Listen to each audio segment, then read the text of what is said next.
The American Republic will endure until the day Congress discovers that it can bribe the public with the public's money.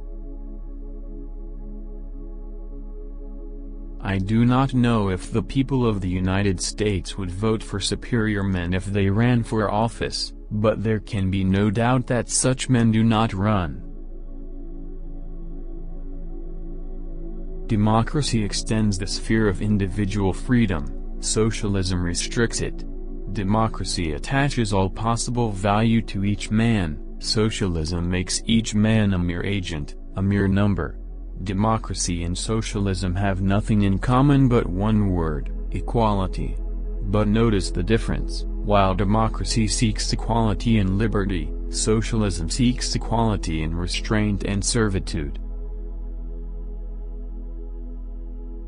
Nothing is more wonderful than the art of being free, but nothing is harder to learn how to use than freedom.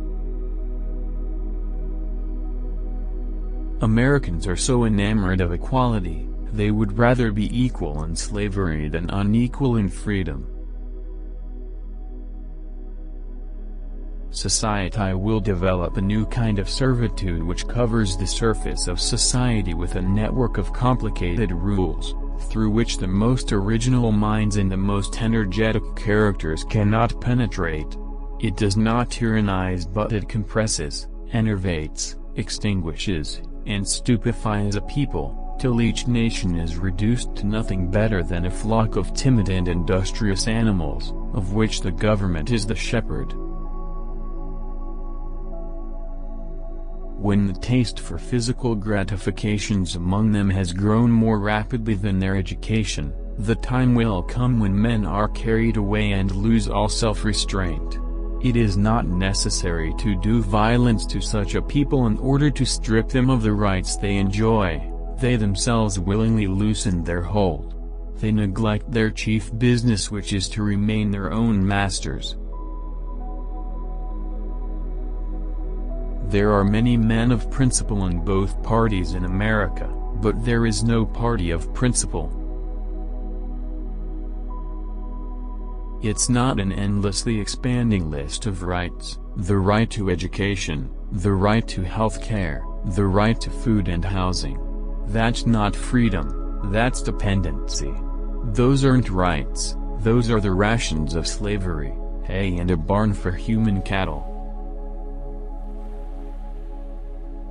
It is indeed difficult to imagine how men who have entirely renounced the habit of managing their own affairs could be successful in choosing those who ought to lead them. It is impossible to believe that a liberal, energetic, and wise government can ever emerge from the ballots of a nation of servants.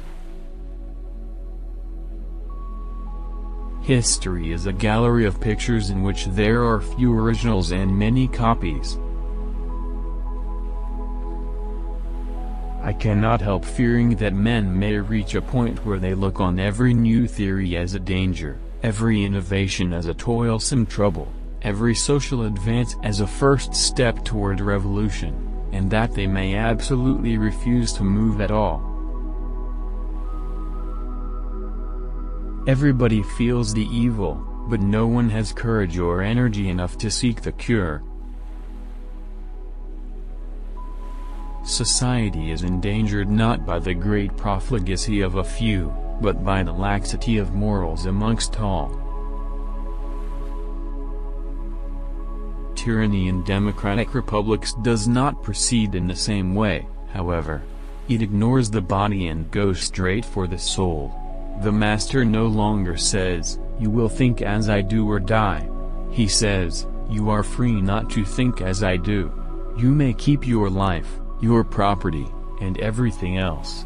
But from this day forth you shall be as a stranger among us. You will retain your civic privileges, but they will be of no use to you. For if you seek the votes of your fellow citizens, they will withhold them, and if you seek only their esteem, they will feign to refuse even that. You will remain among men, but you will forfeit your rights to humanity. When you approach your fellow creatures, they will shun you as one who is impure. And even those who believe in your innocence will abandon you, lest they, 2. Be shunned in turn. Go in peace, I will not take your life, but the life I leave you with is worse than death. When I refuse to obey an unjust law, I do not contest the right of the majority to command, but I simply appeal from the sovereignty of the people to the sovereignty of mankind. Men will not accept truth at the hands of their enemies, and truth is seldom offered to them by their friends. Society was cut in two, those who had nothing united in common envy, those who had anything united in common terror. There are two things which a democratic people will always find very difficult: to begin a war and to end it. Every nation that has ended in tyranny has come to that end by way of a good order. It certainly does not follow from this that peoples should scorn public peace, but neither should they be satisfied with that and nothing more. A nation that asks nothing of government but the maintenance of order is already a slave in the depths of its heart. It is a slave of its well-being, ready for the man who will put it in chains. As I see it, only God can be all-powerful without danger, because his wisdom and justice are always equal to his power. Thus there is no authority on earth so inherently worthy of respect, or invested with a right so sacred, that I would want to let it act without oversight or rule without impediment. p. 290. We can state with conviction, therefore, that a man's support for absolute government is in direct proportion to the contempt he feels for his country. It is above all in the present democratic age that the true friends of liberty and human grandeur must remain constantly vigilant and ready to prevent the social power from lightly sacrificing the particular rights of a few individuals to the general execution of its designs. In such times there is no citizen so obscure that it is not very dangerous to allow him to be oppressed, and there are no individual rights so unimportant that they can be sacrificed to arbitrariness with impunity. I am unaware of his plans, but I shall never stop believing in them because I cannot fathom them, and I prefer to mistrust my own intellectual capacities than his justice. I have always thought it rather interesting to follow the involuntary movements of fear in clever people.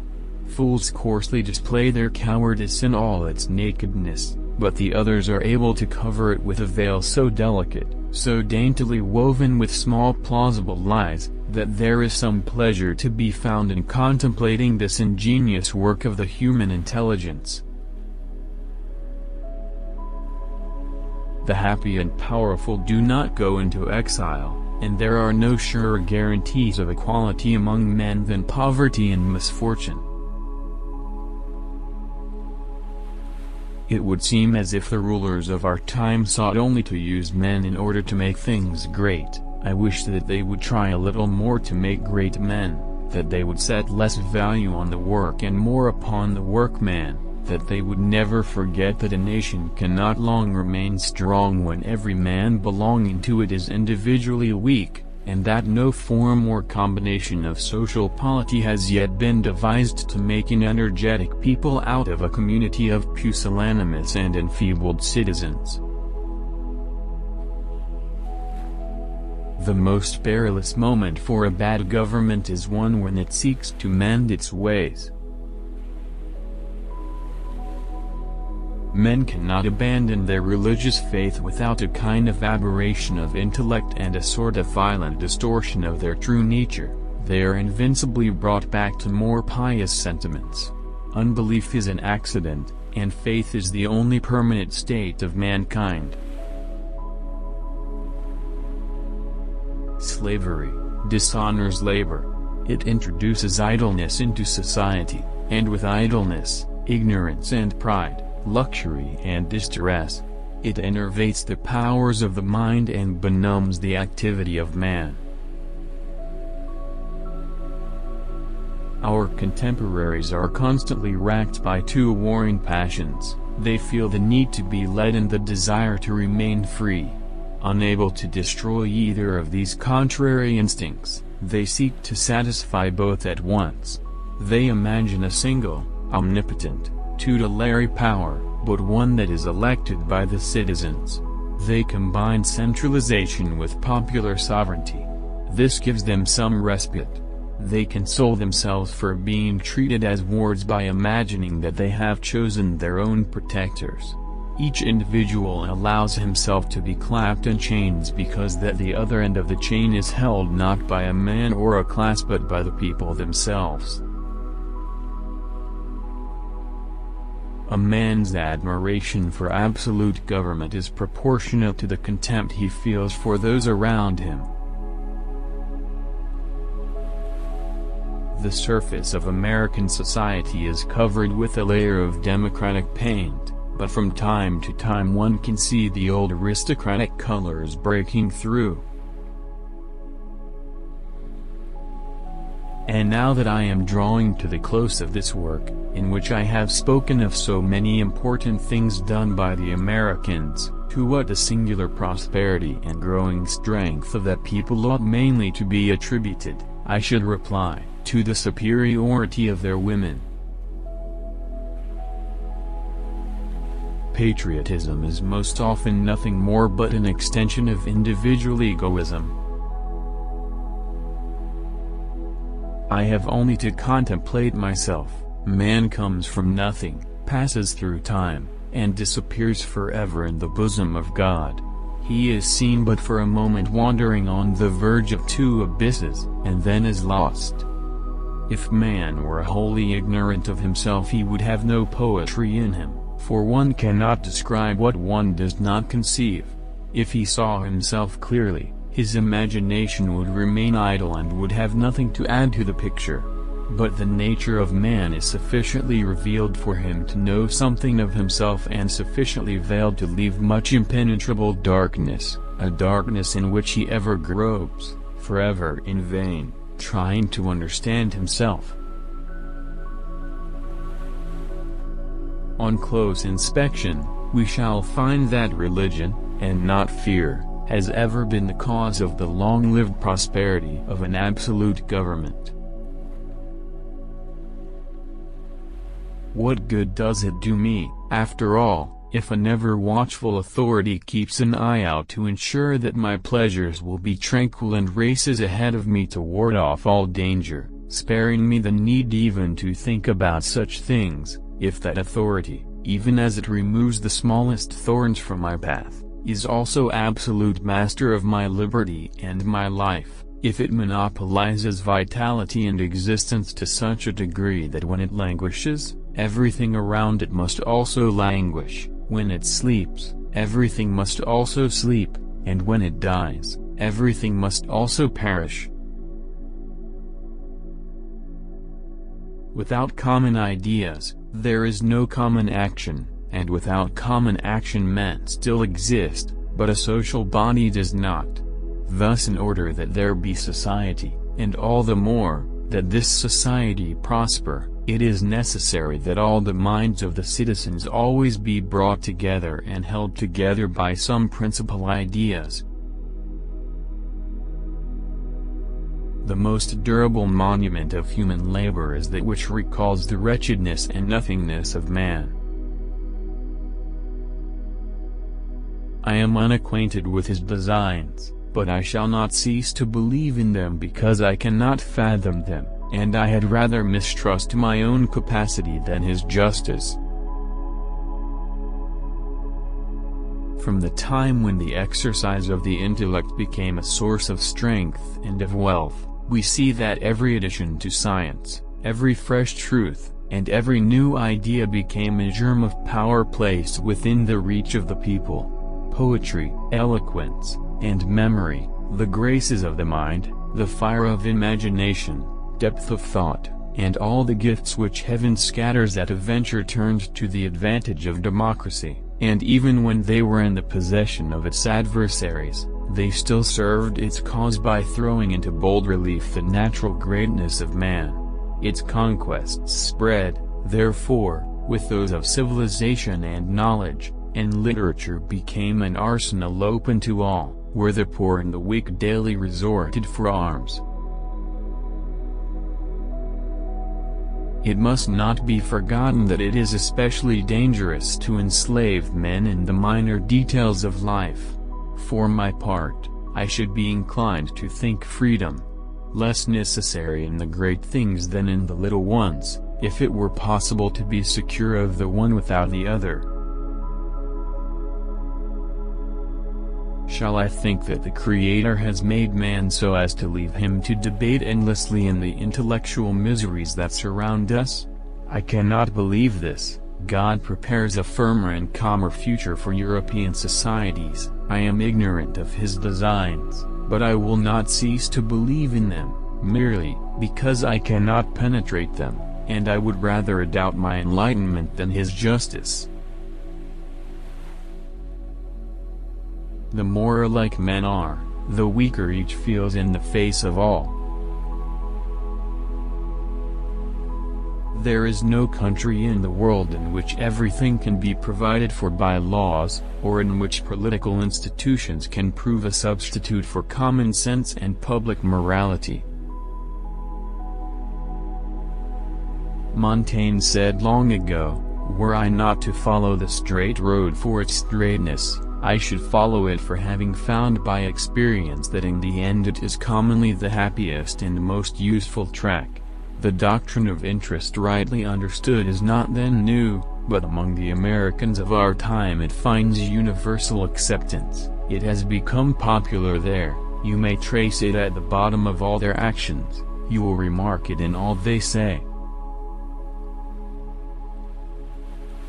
Patriotism is in itself a kind of religion. It does not reason, but it acts from the impulse of faith and sentiment. What is called family pride is often founded on the illusion of self-love. A man wishes to perpetuate and immortalize himself.